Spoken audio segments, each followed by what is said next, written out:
Hello student, welcome to online botany classes. I am Manjulata Joshi, Assistant Professor in Government PG College, Uttarkashi. Student, आज की video plant pathology पे based है, जिसमें हम MSc 4th same में seed pathology paper की 4th unit को cover कर रहे हैं। इसके अंदर seed borne diseases in cereals में हम आज Karnal bunt of wheat disease को डिस्कस करेंगे। So let's start the video.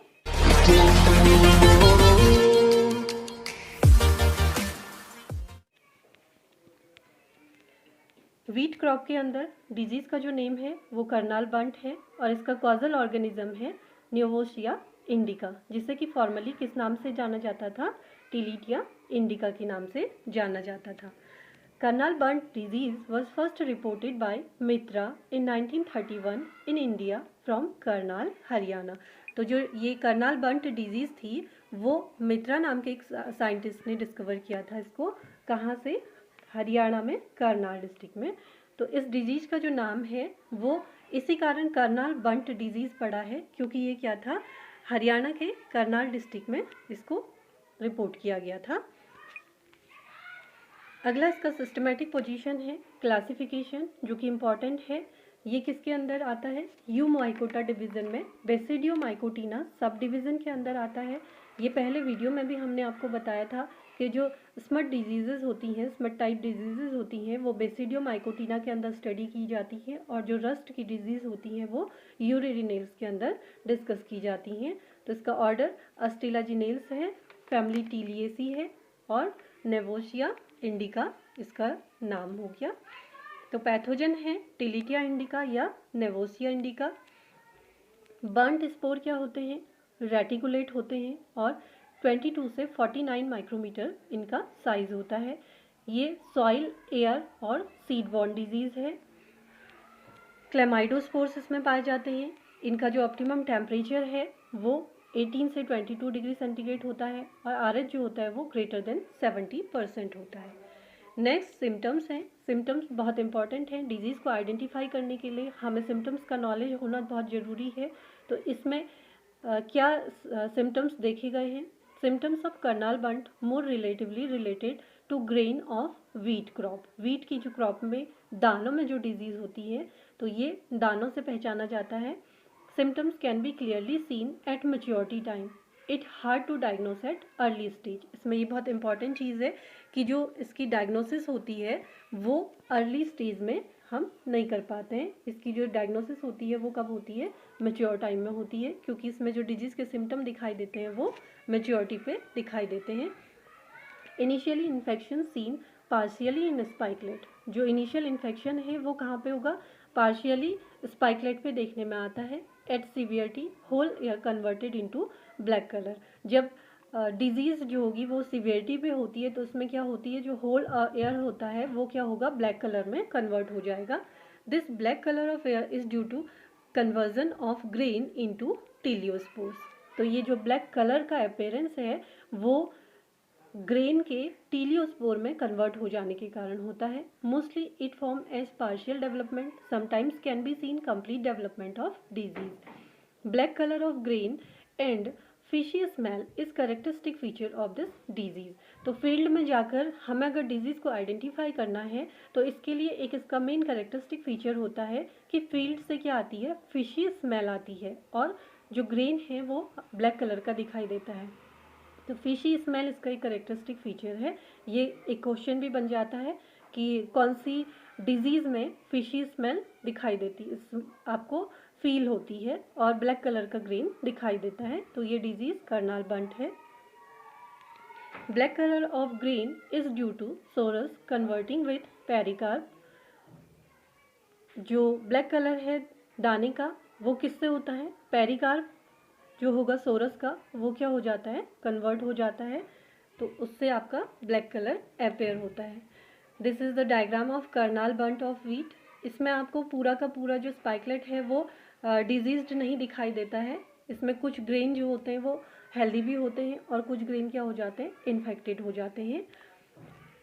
Symptoms appear in air, not all air in a shoot affected, not all grain in a air. तो न तो इसका पूरा का पूरा क्या होगा, एयर इन्फेक्टेड होता है, और न ही सारे के सारे ग्रेन्स इन्फेक्टेड होते हैं। इस तरह से दिखाई देता है। इसमें कुछ हेल्दी सीड भी दिखाई देंगे और कुछ इन्फेक्टेड सीड दिखाई देंगे। इसीलिए इसको इनिशियल स्टेज में तो आइडेंटिफाई नहीं कर पाते हैं। जब फाइनली क्रॉप मैच्योर हो जाती है और जब हम हार्वेस्टिंग करते हैं तो हार्वेस्टिंग के टाइम पे हमें इस तरह से अपना क्रॉप मिलता है, जिसमें कि कुछ डिजीज्ड ग्रेन होते हैं और कुछ हेल्दी ग्रेन होते हैं। ये स्ट्रक्चर यहाँ पे डायग्रामेटिकली दिखाए गए हैं, किस तरह से जो ग्रेन्स हैं उनमें इन्फेक्शन होता है, टिप पे इन्फेक्शन हो सकता है, इस तरह से ब्लैकी कलर्ड अपेयर हो सकता है, या फिर ग्रेन के बीच में इस तरह से पाउडरी माश दिखाई देता है, या इस तरह से ग्रेन इन्फेक्टेड होगा। तो अलग अलग तरीके से इसमें सिम्टम्स दिखाई देते हैं। ये एक स्पाइकलेट है, बर्न्ट बाल इसे कहा जाता है। ये भी क्वेश्चन पूछा जा सकता है, बर्न्ट बाल क्या होता है। नेक्स्ट इसका स्पोर का जो नोविसिया इंडिका है उसका स्पोर यहाँ पे डायग्रामेटिकली दिखाया गया है। Next and important thing is aetiology. Aetiology के अंदर हम स्टडी करते हैं कि किस तरह से डिजीज का स्प्रेड होता है। Teliospore are resting spores remain viable in soil. जो डिजीज्ड प्लांट होता है, जब हार्वेस्टिंग की जाती है तो कुछ डिजीज सीड जो होते हैं वो सॉइल पे क्या हो जाते हैं, रिमेन रह जाते हैं। तो टीलियोस्पोर क्या होता है, रेस्टिंग स्पोर होता है। रेस्टिंग स्पोर आप सभी लोग जानते हैं, जो कि क्या है, सॉइल में काफ़ी लंबे समय तक रहते हैं और फिर जब फेवरेबल कंडीशन आती है तो ये क्या कर जाते हैं, जर्मिनेट कर जाते हैं। तो इसी तरह से टीलियोस्पोर भी क्या होता है, एक रेस्टिंग स्पोर होता है, जो कि सॉइल में क्या रहता है, वायबल रहता है। फिर इस टीलियोस्पोर से जर्मिनेशन के बाद क्या बनता है, प्राइमरी स्पोरिडिया का फॉर्मेशन होता है। Primary sporidia produces when teliospore germinated under favourable condition. फिर प्राइमरी स्पोरिडिया से क्या बनते हैं, सेकेंडरी स्पोरिडिया बनते हैं।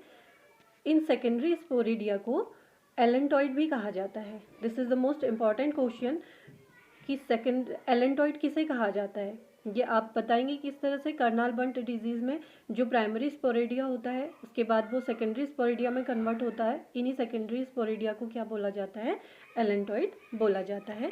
Secondary sporidia carried out work of secondary infection while primary infection performed by teliospore. तो जो प्राइमरी इन्फेक्शन है वो कौन कॉज करते हैं, टीलियोस्पोर कॉज करते हैं, और जो सेकेंडरी इन्फेक्शन होता है वो एलेंटॉइड के थ्रू होता है। यहाँ पर इसका डायग्रामेटिक रिप्रेजेंटेशन दिखाया गया है जिसे आप समझेंगे। देखिए यहाँ पर इधर से आप इसको देखिए डायग्राम को, यहाँ पर क्रॉप हार्वेस्ट की गई है जिसमें से क्या हो गए हैं, कंबाइंड सीड हमको मिले हैं, और हार्वेस्टिंग के टाइम पे कुछ क्या हो जाते हैं, लेफ्ट ओवर इन फील्ड पे रह जाते हैं या मैन्योर के साथ रह जाते हैं। ये आपके क्या हैं, टीलियोस्पोर्स हैं, जिनको कि क्या कहा जाता है, रेस्टिंग स्पोर्स भी कहा जाता है। यही टीलियोस्पोर फिर क्या करते हैं, जर्मिनेट करते हैं, और जर्मिनेट होने के बाद इनसे पहले क्या बनता है, प्राइमरी स्पोरिडिया बनता है, और प्राइमरी स्पोरिडिया फिर जर्मिनेट होकर क्या बनाता है, सेकेंडरी स्पोरिडिया बनाता है, या इनको एलेंटॉइड भी कहते हैं। ये एलेंटॉइड फिर क्या करते हैं, जर्मिनेट होते हैं, और जर्मिनेट होने के बाद फिर इनमें क्या होगा, इन्फेक्शन ये शो करेंगे। किस तरह से प्लांट में इन्फेक्शन शो होता है, पहले क्या होता है, ये जो सेकेंडरी स्पोरिडिया हैं ये मल्टीप्लाई होते हैं और डिस्पर्स होते हैं, धीरे धीरे क्या होते हैं, ये फिर मूव अप होते हैं हायर लीव्स में। उसके बाद हायर लीव्स में मूव अप होने के बाद ये क्या करते हैं, बूट शीथ में रन डाउन होते हैं। बूट शीथ में रन डाउन होने के बाद फिर ये क्या करते हैं, प्राइमरी इन्फेक्शन कॉज करते हैं। देन फिर ये पूरे स्पाइकलेट में क्या कर देते हैं, सेकेंडरी इन्फेक्शन कॉज कर देते हैं। तो इस तरह से इसकी लाइफ साइकिल का डायग्रामेटिक रिप्रेजेंटेशन यहाँ पे आपने देखा। नेक्स्ट इसमें है डिजीज़ मैनेजमेंट। किसी भी क्रॉप में डिजीज़ लग जाती है तो भी उसका मैनेजमेंट किया जा सकता है, या फिर पहले ही जब हम सीड को शो कर रहे हैं तो उसी समय क्या किया जाता है, सीड को ट्रीट करके शो किया जाता है, जिससे कि इन्फेक्शन के चांसेस क्या हों, बहुत कम हो। तो इसके लिए कई तरह के ट्रीटमेंट होते हैं, जैसे बायोलॉजिकल है, केमिकल है, फिजिकल है। तो डिजीज़ का मैनेजमेंट करा जाता है इस तरीके से। इसमें सबसे पहली बात तो ये है कि हेल्दी सीड को यूज़ किया जाए और फिर उन सीड्स को ट्रीट किया जाए। इसमें जो सीड ट्रीटमेंट है वो बेविस्टिन या फिर थायरैम से किया जाता है, जिससे कि 2.5 से 3.0 ग्राम पर केजी सीड पे ट्रीट किया जाता है। अगला चीज़ इसमें होता है डिजीज़ को मैनेज करने के लिए क्रॉप रोटेशन किया जाए, यानी कि एक ही तरह का क्रॉप उस फील्ड पे नहीं बोया जाए, क्रॉप को रोटेट करते किया जाए जिससे कि स्पोर्स जो होते हैं वो डिस्ट्रॉय हो जाएं। Summer ploughing, this is the important thing. Green manuring, और सबसे इम्पॉर्टेंट इसमें एक चीज़ और आती है कि no irrigation at the time of flowering, क्योंकि ये जो डिजीज़ है वो फ्लावरिंग के टाइम पे ही अपेयर होती है और इस समय जो स्पोर्स हैं उनको फेवरेबल कंडीशन मिल जाती हैं, तो इसलिए वो क्या करती हैं, इन्फेक्शन कॉज कर देती हैं। इसलिए फ्लावरिंग के टाइम पे इसमें क्या क्या न किया जाए, इरिगेशन नहीं किया जाए। टिल्ट का स्प्रे 0.1% या फिर बेविस्टिन का स्प्रे 0.2% बूट लीफ स्टेज पे किया जा सकता है। इससे भी डिजीज़ क्या होती हैं, प्रिवेंट हो जाती है।